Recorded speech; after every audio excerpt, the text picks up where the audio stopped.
Thank you, and welcome to the Patriots 300 Level Podcast. My name's Kevin, and I'm joined by my co-host, Eric.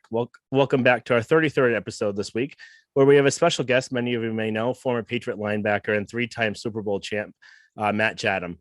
Matt can be found on Twitter at Chatham58.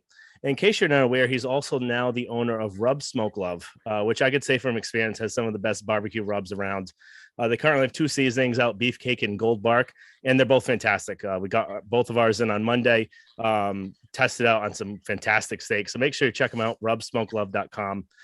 Today's episode, we're going to be previewing with Matt the upcoming Patriot season and see how we think of things will progress this year. As a reminder, you can follow us on Twitter and Instagram at Pats300levelpod for up-to-the-minute updates and commentary news of the day, and also at our website, pats300levelpod.com. So, Eric, if you want to take away with the first question for today. Of course. And Matt, thank you for joining us. Really happy to have you here so we can talk some Patriots football. Glad to do it. It's been a day of a whole lot of not that. So let's wind down here and have some fun. Sounds good. So I think the first question that we just have is, from your experience, both as an NFL player and then just someone that has followed the team as well, how much can you really take out of analyzing training camp and preseason when you're trying to assess the transition to regular season expectations?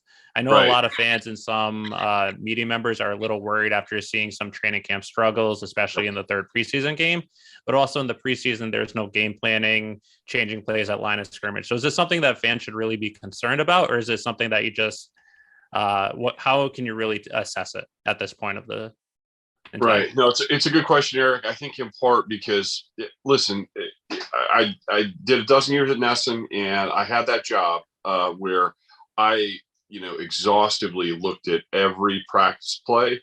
I was breaking down film, doing the all 22 of the preseason games. I wanted to be right. Like, that was the gig. The job was to be sort of, just that fire hydrant back to fans, to try to tell them all the little minutia that's going on with every little player and every little thing going on.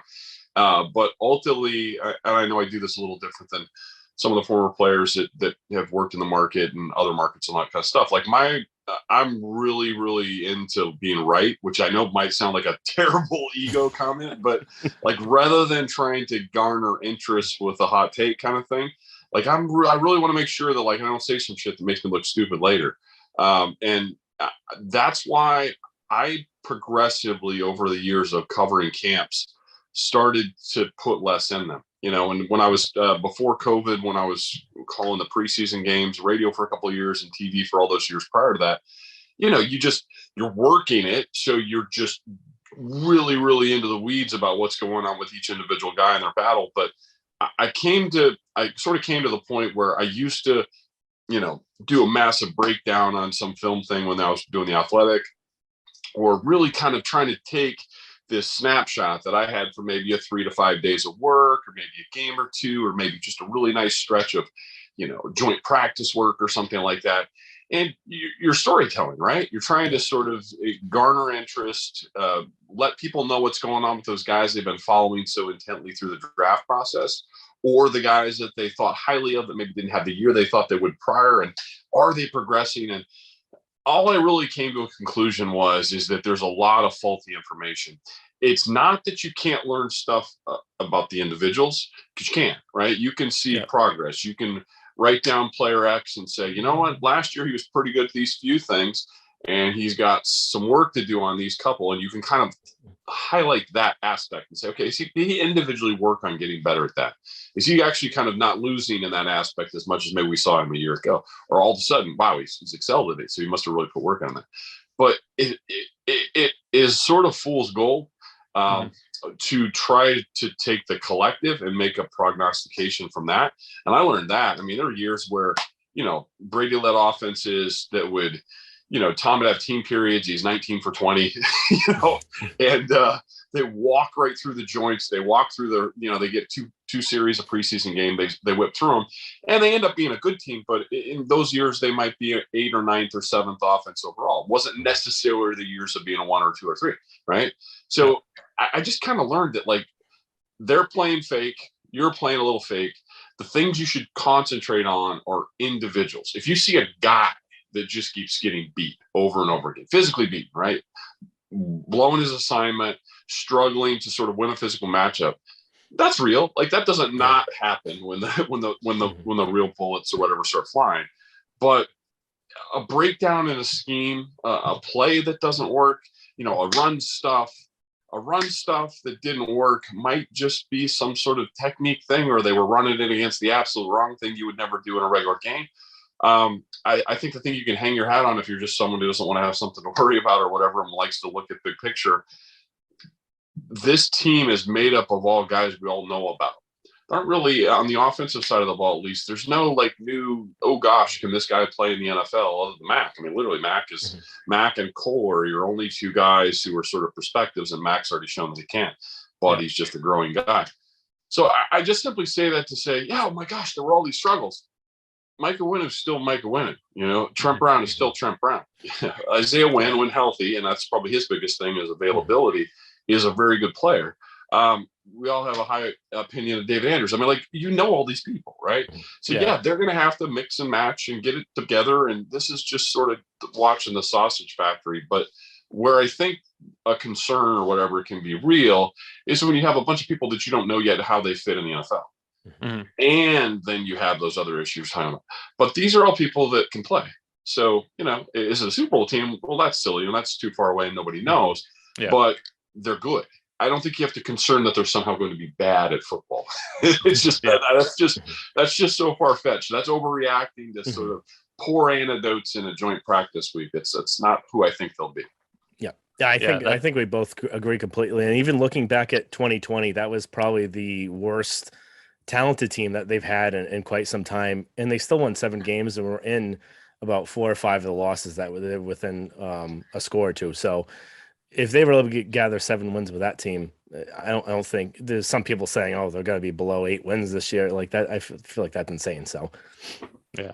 And then other people that they forget is this is a team that won 10 games last year with their rookie quarterback. They're still returning 9, maybe 10 people on offense, depending on if you consider Michael Onwenu, because he started at guard, played offensive line. Now he's at guard, but pretty much all the playmakers, most of the offensive line is still intact. But that's just my 2 cents on that. But no, I think it's a good point. Again, you're back to the point where when we reevaluate teams. So when I was at Nesson, we'd always have to do this thing where, especially in the last couple of years, they've really kicked up the talk about wagering, right? Yeah. The prior to them playing 16 or 17 game prognostication is to me one of the most foolhardy activities, but that we're all asked to do, but that exists out there. You don't know who's playing. Like, how can I tell you how many games are going to win? I mean, we can say 7, we can say 9, we can say these arbitrary things, but each of these seasons you're talking about something happened. Somebody got hurt. Somebody got hurt either for you or for them. Something that we thought would happen didn't. Maybe something that we never conceived would happen did. Teams that just they haven't formed yet. So I think there's certainly, and it's not to just completely downplay what we think. The Bucs will be okay. The Bucs are going to be in it, right? The Packers will probably still be pretty good. But you can put teams within ranges, but it's just, I think we sometimes mix up the notion of placing a wager because it's likely to be within a range top above or below that to being a fan and somehow expecting your team's going to be that thing. But we just don't know. Those are just odds-based things, and throw 100 at it to make 1,000 kind of thing. I don't think a fan that's already counting on a losing record or already presumed that you're either in or out on a cut line with the playoffs. I think that's just silly. We just don't even know who's playing. We don't know how they'll play. They built a pretty good roster. It's not the league's best. It's certainly, above the cut line in the middle. I think it's a good-ish roster. There's some question marks, but that's, I think, a better way to process it as opposed to being I'm the guy that said it in August and I knew all along that they were going to suck and be awesome. Like, that shit is just insufferable to me. Yeah, that's very fair. One question that we do have for you is what do you take of the offensive coordinator concern or situation where we are going from Josh McDaniels, who's one of the best offensive minds in football, to Joe Judge and Matt Patricia?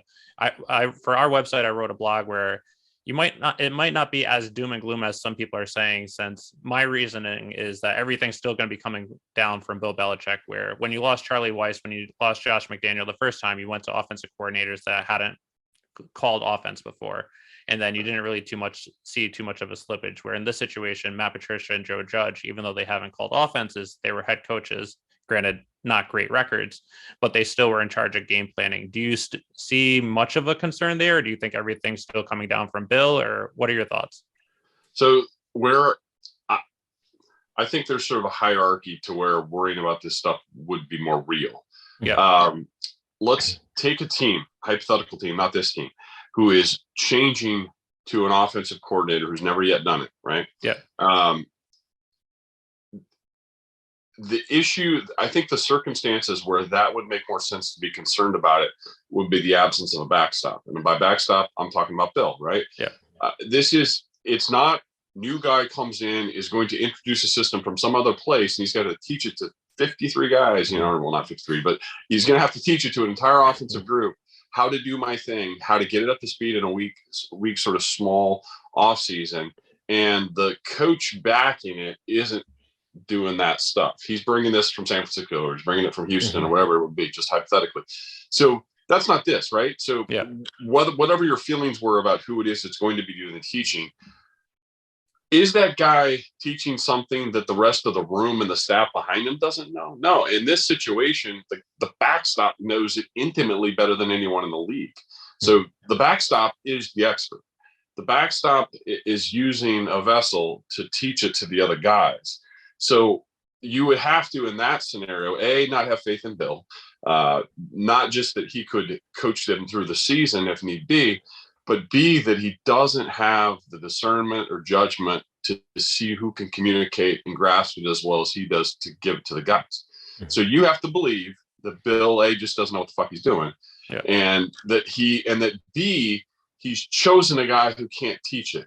So it's not, and that's the thing that drives me nuts a little bit, but I completely get it if you haven't had these experiences. It's not who picks the right Madden play. It's, as an OC, it's the teaching part, right? And it's the choices. You use the words like game planning. Yeah. That's really, really important job with the OC. So the offensive coordinator generally addresses the room, just like, I see it from the other side as defensive coordinator, but the defensive coordinator's number one job isn't really to pick from the bag of tricks which one we're going to run. It's really more to teach and install and have the system in place throughout the course of the game for the stuff that worked perfectly against who you're going against. Mm-hmm. So there is an experience element there. But again, like I mentioned, like if Matt was doing this at Detroit, okay, different conversation, right? Yeah. Like if he had taken over that role on that team, yeah, I would feel differently about it. But I mentioned that sort of your feelings on the backstop would have to be that guy doesn't know what he's doing, and he also doesn't know how to judge who can do it for him, it seems like a pretty silly gamble to presume that about that guy. Yeah. The other part would be that Matt Patricia would need to be a dumbass. You would have to be concerned that, and this is the thing that I think annoys me the most about the conversation, quite frankly. Matt is one of the smartest guys that I ever met in football. He is one of the brightest, knows it inside out. If every fan out who's out here has written some wonky hot tape kind of tape type thing because they read his Wikipedia bio and there aren't enough bullet points there that say O-side, sit in a fucking meeting sit in a team meeting room, watch him walk through the scheme. Okay, he hasn't called such and such play, but he understands this as good as anyone who's done it for 20 years. You wouldn't walk out of that room after sitting and watching him run through for 2 or 3 hours and go, oh, that guy knows this shit inside out. Like the concern from the outside isn't shared inside, right? Yeah. So yeah, they're working, and you've gotten some good quotes from Mac Jones here, and I know Brian Hoyer a little better, as an older guy, and some of the other older guys in the room. Like this concern that fans have been whipped up to feel, I think a little bit by some of the media outlets. Yeah.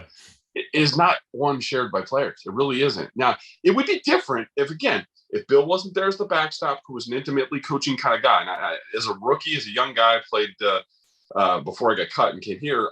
Coach Vermeil was there in St. Louis, where I was before here. And Coach Vermeil was a little different at that stage of his career. Van stage, kind of similar to how Bill, like later in his career kind of thing. But he was much more of an overseer. You didn't see Coach Vermeil come down and coaching with the defensive backs for a period, or spending the whole day with the O-line or something, and bouncing. He was really more overseer. He had, Mike White was a former head coach of the Raiders, and you got guys all up and down the staff that have been in the job. If you had a guy who didn't still teach on the ground as much as Bill did, and then you had another guy who wasn't as sharp as Matt is, who was inexperienced. Okay, those are all different conditions, but the ones that they have are the ones where who in their right mind is worrying that Matt can't teach? That's not, and again, because that's different than the Detroit thing. The Detroit thing is make personnel decisions and pick all the right people and have things go your way, especially when you don't have personnel control and you're inheriting a lot of players. And those are different things than what's going on now. So, and then I'll add one little extra thing that I think is super important. Matt wasn't asked to do this last year. And that's really important. That's really, really important. Josh didn't leave last year. Matt didn't come from Detroit to do this. Matt has been sitting behind the scenes doing stuff that people out there don't know about. And I guess I do, but it's not, I'm not going to share details of that. But like, this is a guy who has been doing that mentoring thing for 12 months, for however many more months until you got to see him do it on a practice field. So again, it's not just Bill guessing if some guy could do it. It's a guy I worked with for 15 years, whatever the hell it is, who's seen him intimately, how he processes stuff, how he communicates to other people, how he handles pressure, how he spins, how he handles the gig. And not only did he decide that he could be in this role, it was a long bleed. He took a year to figure it out. He had him behind the scenes doing other little, jobs that he had to get done, but also sort of mentoring during that time. So it's not as if Bill just said, you know what? I'm not going to get a Norv Turner. I'm not going to get a name. You guys know who coaches offense. I'm just going to make this one dude try it out this spring. That's not what happened. Like, I don't know why people keep saying that because they just flip to the Wikipedia and go, I don't see any bullet points to say, oh. Like, that is not what's happening, people. So, and again, if Matt was a medium level intelligence guy, they didn't have the backstop and you didn't have the other year and it wasn't a system that everyone had more or less been running anyway. I know there's this talk that it's new. It's a different part of the playbook that wasn't the lead. Now the 15 to 18 to 22% thing is now becoming the 40 and 60%. They're just running more of the spread stuff and they're running more of the simplistic zone scheme run stuff. So it is what it is, but it's not as if this is all, hey, let's go borrow some other team system and see if this new guy who's never done it before can teach it to all of us. That's not what's happening. So does that mean this is going to be a great month of September? They're going to knock it out of the park and they're going to be first in scoring? No, I didn't say that. But just don't thinking that these guys won't figure it out and thinking that these players won't be well coached is insane. They may not win. I don't know what the hell's going to happen, but it ain't going to be because they were poorly coached. Like, you can have a lot of concerns you want to have about things that go on in New England. It isn't going to be that they didn't have good instruction. That is insane. That's how I would look at it. Great. I think we kind of agree exactly with what you said, and your insight from just being on the team, I think, really helps kind of drive that point home. Going on to Mac Jones, something we usually talk about on a lot of our episodes, how he's doing, how he's progressing. The second year leap is a big thing everyone's talking about.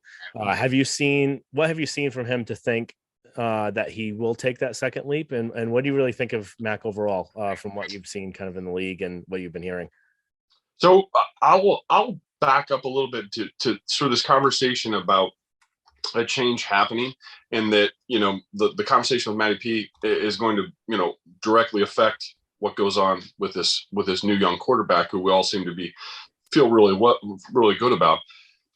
I kind of wrestled with this as we were having off-season conversations about how this might go down, and I kept thinking in my head, you think of other guys, like a Baker Mayfield, who's kind of looked like at one point he was ascending and then it plateaus and then it goes negative and now he's bouncing.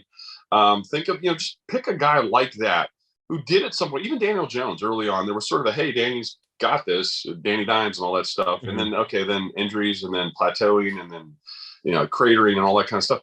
Like, would it be better for Mac if he got 2 more years of Josh, and then there's some massive change right at that point where Josh Allen was Josh Allen? That's the way I look at it. Mm-hmm. Josh didn't look like anything like what he is now for the first, really even second year. Mm-hmm. Towards the end of the second year, he started to really sort of open eyes a little bit, but consistently didn't put 2 of those seasons together. So do people really believe that if Mac had done another year of Josh this year and then had some massive change a year after this, that would be good for him? I really don't think so. I think he's still in the formative stage anyway. Mm-hmm. So now is really the time to do it. If it would happen at some point, you're going to lose Josh some point. I mean, every year, every offseason, you interview him for 2 or 3 gigs. So it happened now. He found the opportunity. And I think now is the time. Why? Because, it's just you expect the big jump in year 2. You expect the guy to sort of take over the place, but they made some really, really savvy sort of organizational decisions that, although Mac is getting the podium, although Mac's making a lot of good comments, don't forget, Dev is still in the room. Brian Hoyer is still in the room, and he's not being given the podium because nobody wants to talk to the backup quarterback, but he's still one of the very strongest figures on the team. He's almost like a Pete Rose kind of like coaching and playing kind of deal. So remember, and count that into any of your concerns with a Z about, how Mac's being coached. He literally has a sidecar that's teaching him everything. And remember, Brian isn't having to sort of just teach this old Patriots system and sort of retranslate it or whatever to this young quarterback. Brian, he used to talk about this a lot. Brian, because of the many places he's been, he's pretty much played in every offensive system you possibly could in the league. It was much different than each of the different spots. So he has such a breadth of knowledge. Again, a lot of people hate Brian, and I hate them that they hate them. If that makes any sense. But Brian is incredibly valuable to this whole situation. Again, add that as another layer of what not to quite worry about. It doesn't mean it's perfect on day one. It probably won't be. This is going to be something that'll be a slow rise, presumably, and they'll ascend to where they need to get. But you wouldn't want to have the people navigating Mac to this point than much different than this. The alternative is, say, the hot new coordinator, Mike in Miami now. What am I saying? Mitchell? McDaniel, excuse me, make something. Yeah, the other McDaniel. So say Mike was the hot OC out there, and he wasn't getting head coaching gigs, but Josh had left, and Mike's here in New England now, right? And he was doing so great in that Shanahan scheme. If they were reteaching the Shanahan scheme to the team right now from a guy that had been coaching, they would be in about the same spot. There would be some really fucking ugly weeks because there'd be, missed assignments and breakdowns that Bill sort of alluded to in his opener. I think it was after the second preseason game. And he'd say, and this is how this is processed as media members. It's just everyone sitting there with, a pair of binoculars and seeing negative play and needing to report which guy is the one that got beat.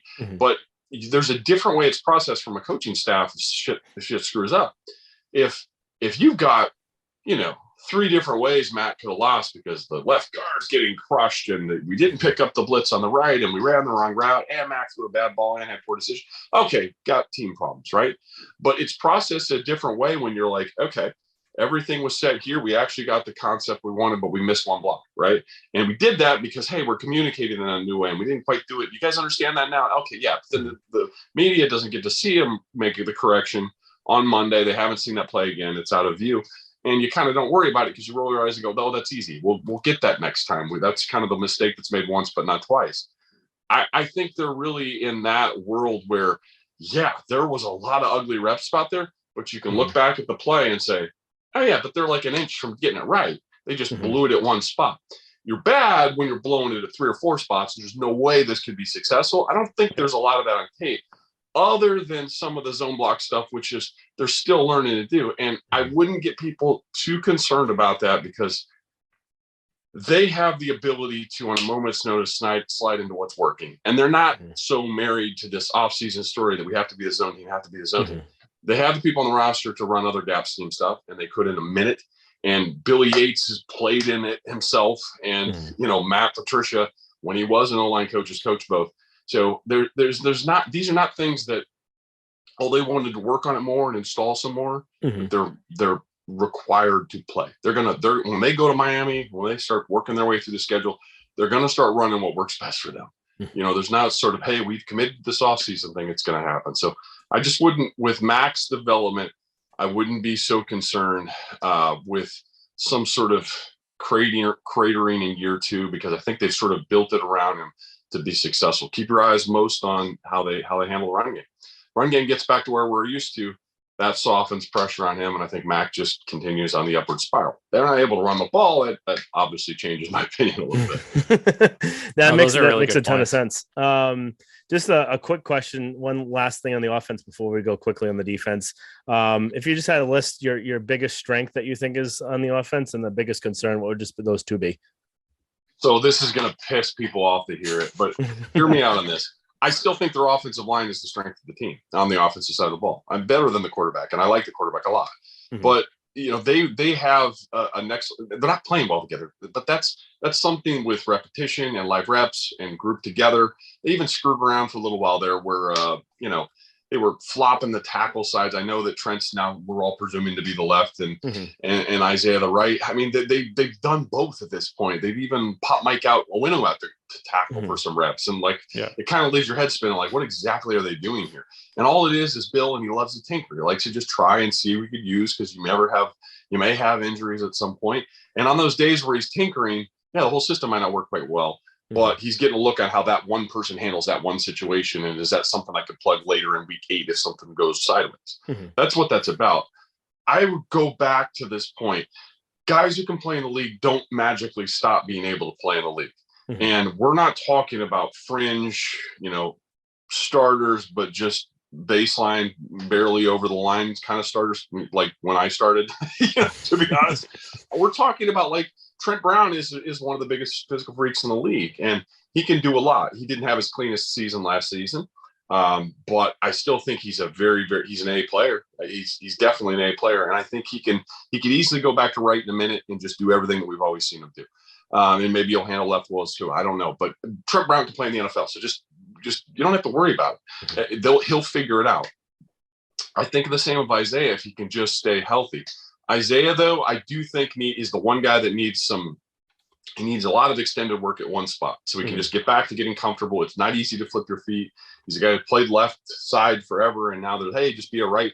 He's probably the one piece of the 5 that that might be the last thing to come around. Not that I'm worried about what he's physically capable of, but the continuity thing I think will affect him the most. David is David. David is a stalwart. He's the communicator. He's a leader emotionally, all that stuff. I just don't think you have to worry about him. There's not going to come a point where, oh my gosh, that guy's getting beat each down. What's wrong with this team? He'll be fine. Trent will be fine. Cole is a little bit of a question mark, but he really performed well. I mean, I watched for preseason games. I wasn't covering camp. I like his reps. He's really a go down the field and finish it kind of guy. He's getting knockdowns on the plays away from him. He's got a nastiness to him. He's athletic as hell. He's different though. So that is sort of the challenge that's before Matt Patricia. Exactly. You have sort of a couple body styles that would be great for the get out and run old, Denver Broncos, is Shanahan kind of thing, but the hardcore zone run stuff where you really lead stepping and just racing to a spot and then trying to anchor and move. He's really good at that. He's great in screen game because he's more athletic, right? But he's different, so they got to figure out exactly which run scheme stuff works the best for them. But and then Awenu is going to be a Pro Bowl player if you ever can just find a spot, keep him there, let him play 16 games so that people can know who he is and know where to vote for him. I think he really can be that kind of player. So again, we're back to 5 guys other than the rookie that you should feel pretty good about. It's not. I don't, and I think we fall into this. There's no I don't know, Dwayne Brown or Tyron Smith kind of guy. There's not one dude that's going to be a first team all pro necessarily, but that's a collection of A and high D type players. It really is.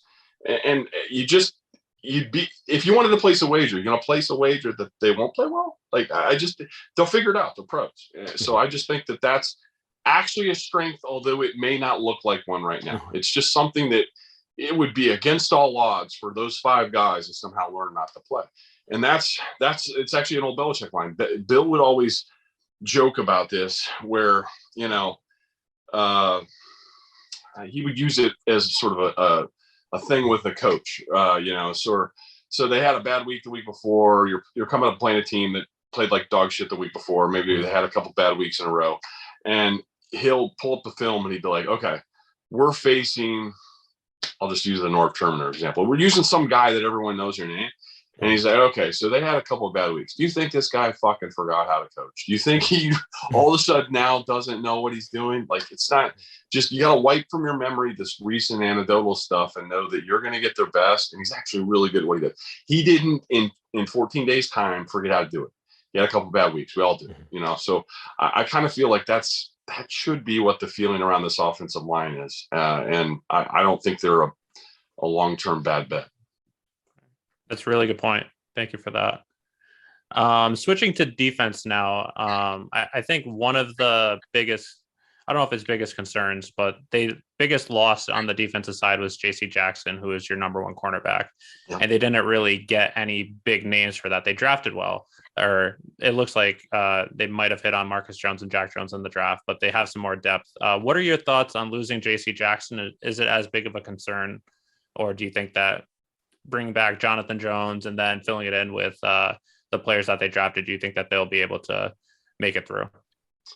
So I definitely think this is the first time in a long, long time, other than maybe back to when Malcolm was sort of newly converted to be the lead guy, where you really have a team that has a collection of really good players, but there is not going to be a Gilmore type situation or a, Malcolm when he at his height, or even JC as he became more established, where he's the guy that takes the best guy every week. I don't think they're really going to do that. Maybe they're not built to, but I think clearly Bill has a sense of what guys can do. And I've always been told, this is sort of, we always remind ourselves, like, just because you haven't seen someone do it doesn't mean that he doesn't know that they can do it. Right. Yeah. Like Jonathan Jones, hey, you're an inside slot corner. Well, he's not some stubby short arm, like 5'8" corner. He still has good length. He's really good multi-directional kind of dude. There's nothing in his profile or movement or way he performs that would say he somehow couldn't do boundaries. We just haven't seen him do it. Now, Bill could see him do it in practice for 4 years and just know that, in a minute I could do that, and this won't be a big thing. Now, granted, he's coming off an injury and he's doing a change, so that's a little bit of a challenge. But throw into that mix all these dudes who I don't even know what to make sense of them, like a Jabril Peppers, who we haven't seen a ton of. You mentioned the two Jones guys. You mentioned, Duggar, who we don't know, is he like a down strong safety or almost a quasi linebacker, or does he occasionally play almost like a slot position, which he can? You really have a bunch of safeties who can kind of be a part of this group. So I think this is sort of the 2022 thing minus an air quote lockdown guy, where you really have a collection of really goods, which is a better way to approach it, quite frankly. I think at this point in this NFL, wipe the Patriots thing from your head. Let's talk about some, hypothetical team that wears red jerseys or whatever it is, like some other city, some other look that you're not married to making judgments about names. What if you had to defend week in, week out teams that were running 3 and 4 wide receivers? Would you want to spend all your money on one guy that locks down one dude and go A+ and C+ B- B, that kind of thing? Like that's not a good way to do it. It's literally, it's more parity helps you if it's high parity. It doesn't have to be A+. They don't have to be all pros. They don't have to be Pro Bowlers. But if you have a lot of really good dudes, it's a better way to match up. You may be forced in weeks where you have a real stud on the other side. A Tyreek Hill, maybe, don't matter who you have. There may be a doubling element. You might have to top him. You might have to play more cover 4 and play on top of it. You might have to do man free, but then he's always being doubled from somewhere. They're low with back or in corner or safety in corner, something. There may be, because you don't have a guy that you implicitly trust to run around the field all day with him. And usually nobody does that with Tyreek anyhow, but maybe that element's gone. But the other element where you're playing teams that have several goods, but nobody that's just, the guy that's just going to walk over if you don't double him. That's the way to be built. The way to be built is to be really, really deep with lots of good guys, because it's not a good spend to go put, in my view, $30 million on a corner and then have a bunch of rookie salary guys and just hope to survive, because all the cornerback's going to do is turn back to your vulnerabilities and great, go double him or go great. You locked him up, but we're using the breadth of the field. That's why we're running the spread, so fine, go take him away. We'll go somewhere else. And if you're weak in those spots, you got problems. Yep. And that's really fair. That just made me just also think a little bit of when you played Buffalo last year, end of regular season in the playoffs, where you did have JC Jackson on the field as your number one cornerback, but since you had very weak depth, especially because of injuries, you got completely exposed. So since they seem to have more depth, it seems that even though you don't have that lockdown number one cornerback, they should be maybe in a better spot than they were last year. Isaiah McKenzie had a day. Davis had a day. There's other, how much more important was it that you really, really win your battle at the 2, 3, and 4 spot, or maybe even 3 and 4. It might not even be 2. It might not even 1 or 2, but you can still go find 200 yards in other places. And I think other teams have proven that. Yeah. And I think another thing that we kind of have some hope for this season, based off of kind of the different moves they have, the speedierness at linebacker and safety, would just be that new linebacker group that they have. What are your thoughts on kind of how it's looking right now? It's a little bit smaller besides Bentley. They have those 4 safeties that they can use kind of intertwined with that. And then just Jennings kind of coming on as possibly that alternative to Matthew Judon on the opposite side. Kind of what are your thoughts on the pass rush and really that linebacking core? Yeah, I mean,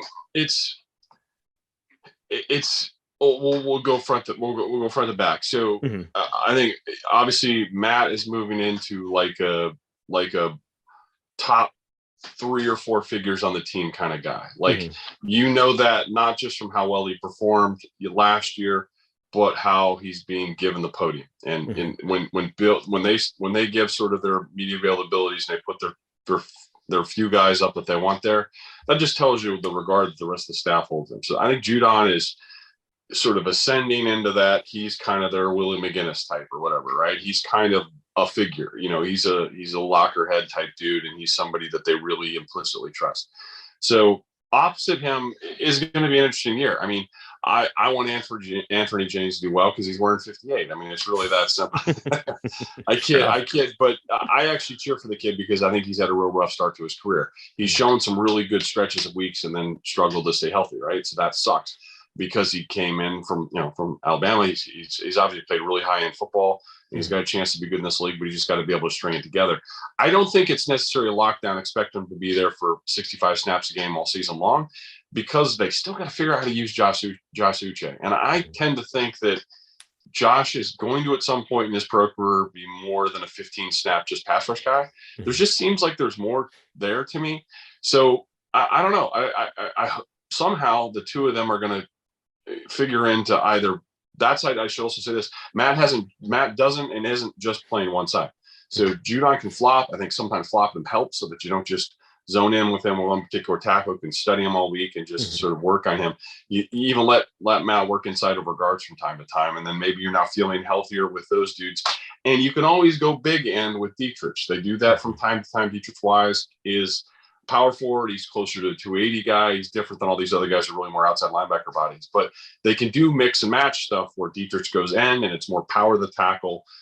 Judon could be inside. Uche could be working on the edge, kind of in a Winovich kind of role before, where he was just sort of the rush only kind of dude. But I'm really interested to see, there's a lot of ifs there, right? I mean, so you need Josh to really ascend, and you need Anthony to become a full-time player. And I think they've both shown capability of playing that level. It's just we've not seen the extended portion of it. So hope for the best there.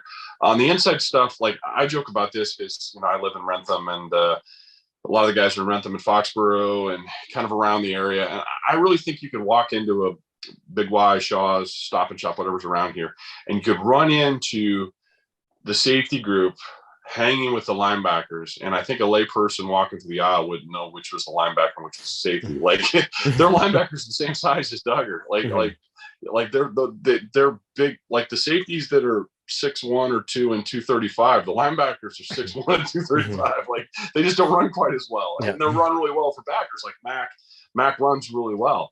But it's impressive to me, because if this was our era, that's like Rodney Harrison is Rodney, especially when he would have his big off seasons and get bulky. Rodney right now is probably bigger than a couple of the guys that they play at backer right now. He really is. Like Raekwon's not a huge guy, but he's a thumper, and he runs real well. Mac is like a safety. He's in the box. And I'm not knocking him for being smaller. It's impressive that a dude at that size can hold up, can block a void, and can still shed and release on these guys that often weigh 50, 60, 70, 80 pounds more than him. It's just a different approach, and it's a different game. So they're going to be spread out a lot more, just 4 down and just 2 guys off the ball. They have to cover more ground, and those are the body types you want to do it if you're going to live in that world. The other ones, it'll be interesting to see what happens with Bentley, because I adore him in regular. Like he's a really good. I did an athletic column on him his rookie year, and so we did a few preseason games, and I really just watched like his key reading and the way his feet work and where his eyes are and how quick he is to read. That's something that like I think resonates with both linebackers, because you know how hard it is to take a false step or to not quite. He has a really, really good ability to move correctly initially and do it quickly. And so he's good. He's a really good player. And I think he's incredibly underrated or maybe underappreciated here locally. Well, I think when he re-signed, people said, "Oh yeah, but he's one of the big ones, and he's not fast, so he's good. I guess he gets a lot of tackles, whatever." But no, he's really good, and you're still going to have to live in this league. It may not be 65% of the snaps, but it still might be 40. Where they're in regular, where they've got 2 tight ends in the field, where there's a fullback if you're in that kind of team, and you need a guy like that. Like you need to make sure that first down doesn't take you to 2nd and 2. That's where you need a great reading, thumping linebacker who makes it, makes the open field tackle and sheds and makes the play. So having a guy like that on the roster really matters, and it's not of yesteryear. The of yesteryear thing is having 6 of them. It's not that body type is out of style or will ever be.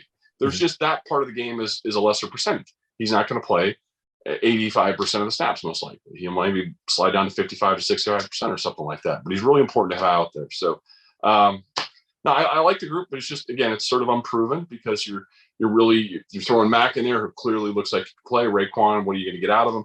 McGrone, don't give up on him. I know people are make a ha-ha joke of that. He comes off the injury. You have the lightest training camp in the world. You basically do nothing through May and June. It's sort of a joke. You get a camp that's quick, and he was a former 5th that's coming off an injury. You're basically still just in the rehab stage. They're able to stash him because other people look at it and go, he must just be broken, But I would just imagine that's a really nice situation, especially with Raekwon, who's more experienced, and Mack, who's been experienced, to come in and be in front of that there. And just, he could still be a very good player. They still have a very high opinion of him. He's just not quite there yet. It's just, the one Bill used to give us this example when they first started changing to the CBA stuff, where they changed the practice reps. And he used to go through and say, okay, we're at, say, August 30th or whatever, just making this up. And the numbers here are completely fiction, but it's just more for the point. And he'd be like, at this point, 5 years ago, player X would have had 374 practice reps or something like that, right? And he's like, at this stage, he's had 104. And that's really kind of what's going on right now. And that's why coaches hate this, because the guy you're evaluating has done, markedly less work, and he has seen him tested markedly less. But there's this massive COVID expanded practice squad thing and the real easy IR turn, and there's a lot of sort of bottom roster manipulation that's available.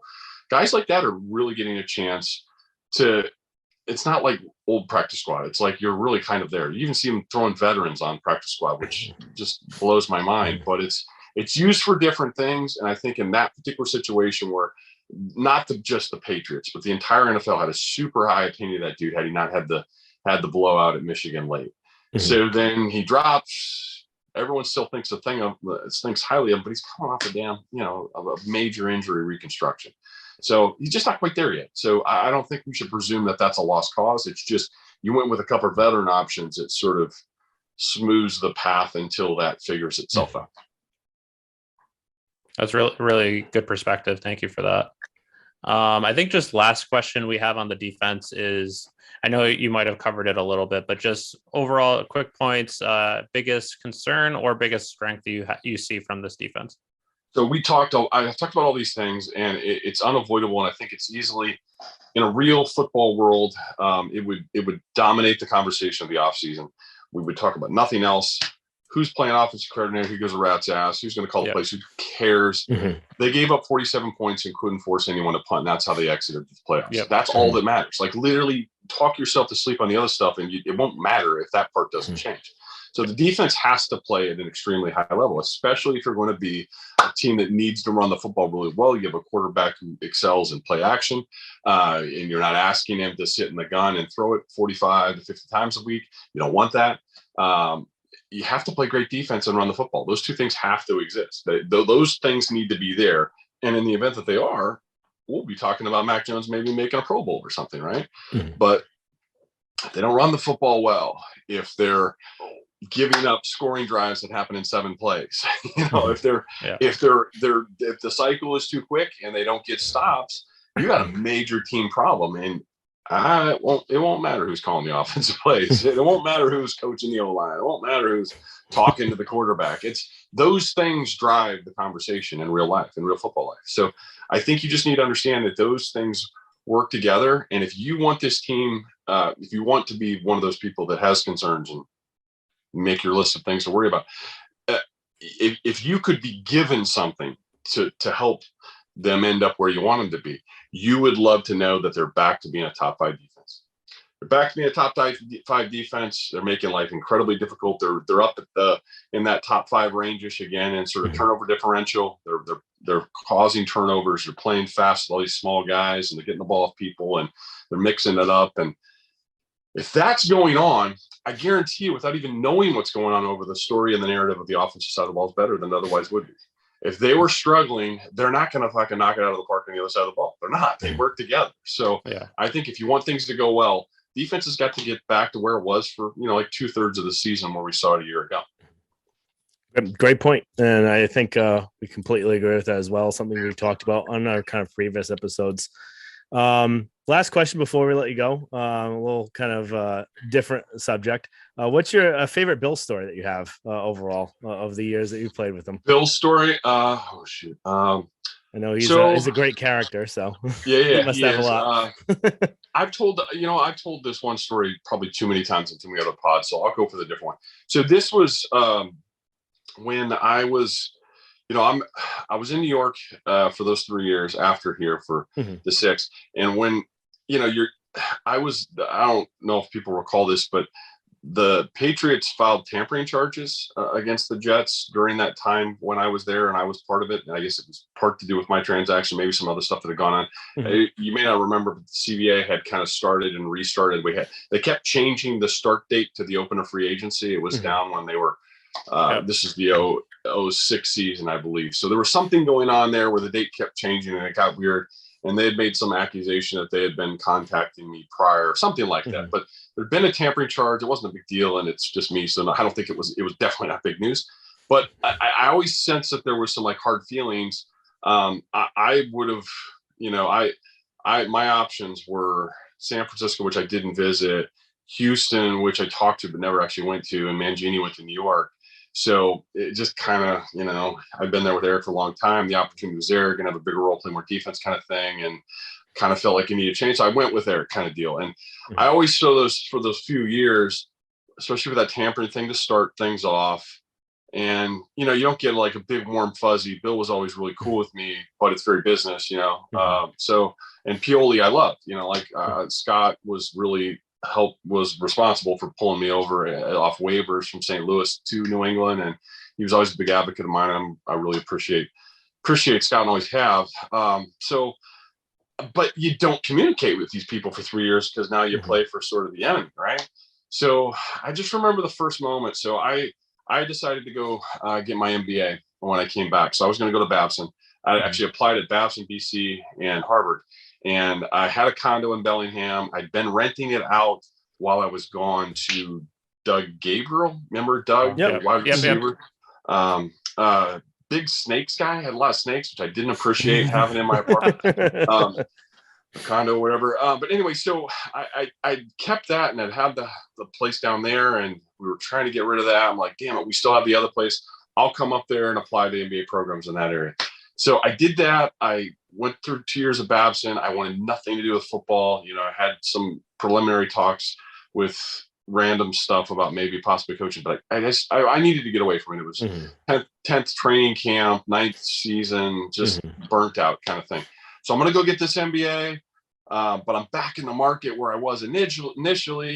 Yes, I was, part of 3 Super Bowls, and that's cool. But I also played for the bad guys for the last 3 years. There's kind of that feeling when you're in your neighborhood, we cool here. Kind of so I just remember I started a restaurant down in North Attleboro, the great place that I had, and the executive producer, the boss for me is a guy named Larry Lawson at Ness. And Ness, he would come down to my restaurant and was trying to convince me to come do Patriot stuff. And I'm like, dude, I got this exceptional MBA. I'm doing small business startup stuff. And 20 things unrelated to football. I just don't want to go do that. And he kept pestering me about it. And I just do a segment once a week or something, and finally kind of pulled me back in it. But then eventually it got to the point where, okay, now I'm doing a lot more Nesson, and then the Patriots This Week stuff, which is an in-house show by Craft Sports Productions, asked me to get involved. Then they're asking for the preseason stuff. I'm like, oh man, now I'm around the building. Like, it's one thing if you're up in Watertown or whatever, is now I got to. So it was kind of that first. I'd lingered around the exterior of the team, but not been in the doors. So I hadn't had to have those conversations yet. And I think by now Scott's in Kansas City, I believe. So, but anyway, the point is, I'm back in. I wonder if thall's are hard feelings. Oh, and there's the Spygate shit. So, and I have 0.0 to do with that. But I wonder if they wonder, right? Because I'm there with Eric, and we all knew things, and which is all nonsense, by the way. But anyway, you just don't know how they feel about you. And I certainly haven't. It's not like they're getting calls or texts from Bill. And I'm in the building for one of those Patriots This Week things for the first time. Long hallway, and oh shit, here comes Bill. So I'm gonna have that first interaction. And you're kind of like, oh, fuck, here we go. You just kind of walk in and like, you're going to look and do the quick thing. Like, how's this going to go down? And he did the handshake and hug thing and like released seriously, 3-4 years of tension in my body, like not knowing how it was going to be. And he was super affable, and we chit chat and talk about stuff. And I really appreciated it. But, the anxiety about that moment, and guys would tell stories like this even without all the other nonsense I had going on, but just even during the rough season where we had a bad loss last week, and you're going to pass Bill in the hallway, and it's a 50-50 if he's going to say hi or look up, and it's just there's always that kind of oddball tension, that, and then you had the I was with the bad guys, and like, does he hate me now? Like, I don't know how this is supposed to go down, but it wasn't that way at all, and I was sort of like, whew. Really. That's an awesome story. Well, thanks again for joining us. And thank you so much. It was great to have you on. Again, everyone can follow Matt at Chatham58, or also check out his website, rubsmokelove.com. Some fantastic rubs. I know Eric I actually have them here with me, but you know what? This one's like half empty because I've actually been cooking with it. That's Goldberg and that's beefcake. They're real, and I actually cook with them all the time. They're exceptional. So reach out on social media if you guys have any questions. I know people are ordering them like crazy. We're struggling as a company to keep up. That's a good thing. I like that. But use the DMs, use the follow stuff, and I'll answer questions about how to use them. I'm going to try to kick up the YouTube videos and the social content for the how-tos, but running a manufacturing company and a media, the social end of it, I'm just not quite there yet. So hang with me, but please do try them out. All right. Thanks again, everyone. You can always follow us at Pat's 300 Level Pod, and then our website, pats300levelpod.com. So thanks again, and look forward to talking to you next week.